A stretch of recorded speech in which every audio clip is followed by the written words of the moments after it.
தமிழ்நாடு மக்களுக்கு நன்மை செய்வதை தடுக்கும் ஆளுநர் பற்றி அதிமுக பொதுச் செயலாளர் எடப்பாடி பழனிசாமி பேச மறுப்பது ஏன் என்று தமிழ்நாடு முதலமைச்சர் மு.க.ஸ்டாலின் கேள்வி எழுப்பியுள்ளார். தென்காசி, விருதுநகர் மக்களவை தொகுதி வேட்பாளர்களை ஆதரித்து முதலமைச்சர் வாக்கு சேகரித்து வருகிறார். அதன்படி விருதுநகர் கிருஷ்ணன் கோவில் பகுதியில் முதலமைச்சர் மு.க.ஸ்டாலின் தேர்தல் பிரச்சாரம் மேற்கொண்டார். அப்போது பேசிய அவர், வீரத்தின் அடையாளமான விருதுநகருக்கும் தென்றல் வீசும் தென்காசிக்கும் வந்துள்ளேன் என தெரிவித்தார். 10 தொகுதிகளிலும் தான் பயணம் செய்த போது மக்களிடம் மாபெரும் எழுச்சியை பார்த்ததாக கூறினார். திமுகவின் அடிப்படை கொள்கையே சமூக நீதிதான் என்றும், சீர்மரபினர் மக்களின் கோரிக்கையை ஏற்று இரட்டை சான்று முறையை ரத்து செய்து ஒற்றை சான்று வழங்க உத்தரவிட்டதாகவும் கூறிய அவர், கல்வி கடன் முற்றிலுமாக ரத்து செய்யப்படும் என்றும், ஆலங்குளம் சுரண்டை வழியாக சங்கரன் கோவிலை இணைக்கும் வகையில் புதிய ரயில் வழித்தடம் அமைக்கப்படும் என்றும், கூட்டுறவு வங்கிகளில் விவசாயிகள் வாங்கிய கடன் வட்டி ரத்து செய்யப்படும் எனவும் தெரிவித்தார். தொடர்ந்து பேசிய அவர், மனிதன் நிமிர்ந்து இருப்பதற்கு காரணமே முதுகுதான் என்று எடப்பாடி பழனிசாமிக்கு அறிவியல் அடிப்படையை கூறுகிறேன் என தெரிவித்தார். தமிழ்நாடு மக்களுக்கு நன்மை செய்வதை தடுக்கும் ஆளுநர் பற்றி அதிமுக பொதுச் செயலாளர் எடப்பாடி பழனிசாமி பேச மறுப்பது ஏன் என்று கேள்வி எழுப்பிய முதலமைச்சர் மு.க.ஸ்டாலின், ஆளுநரை கண்டு எடப்பாடி பழனிசாமி பயப்படுகிறாரா அல்லது சுரணை இல்லையா என கடுமையாக தாக்கி பேசினார். ஆளுநர் பத்தி கூட பேசுறது இல்ல. இதை நாம கேட்டா உடனே இப்ப என்ன சொல்றா தெரியுமா? ஆளுநரால எங்களுக்கு எந்த பிரச்சனையும் இல்லை, அப்புறம் ஏன் நாங்க அவரை பத்தி பேசணும்? அறிவு கொழுந்து மாதிரி கேள்வி கேட்டிருக்கிறார். ஒரு பொறுப்புள்ள எதிர்க்கட்சி தலைவர் பேசுற பேச்சா இது?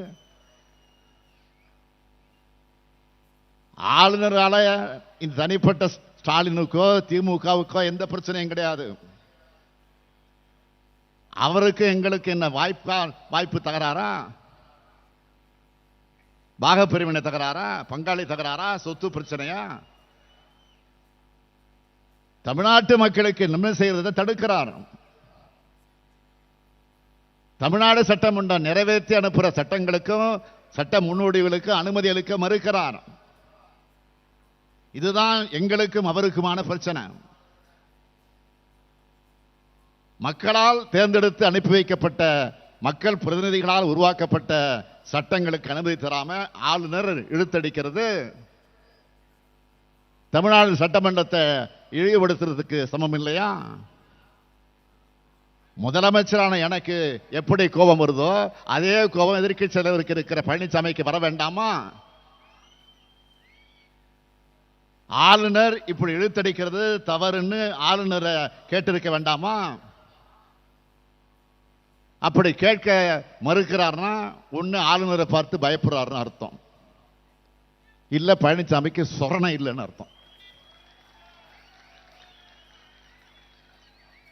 நாம கேட்கிறது, பழனிசாமி அவர்களே, ஆளுநருக்கு உங்களுக்கு பிரச்சனை இருந்தா மட்டும் வீரமா அவரை எதிர்த்து பேசிடுவீங்களா? இதே அதிமுக ஆட்சியில் ஆளுநராக இருந்தாரே பன்வாரிலால் புரோஹித், அவர் ஏதோ மக்கள் பிரதிநிதி மாதிரி ஆய்வு செய்ய போனார அதிமுக ஆட்சியில் இருந்த அந்த கவர்னர். அப்போ கூட அவருக்கு பயந்து அமைதியாக கண்டுகொள்ளாம இருந்தவர் தானே நீங்க. அப்ப கூட நாங்க தான் பன்வாரிலால் புரோஹித்துக்கு எதிராக கருப்பு கொடி காட்டணும்.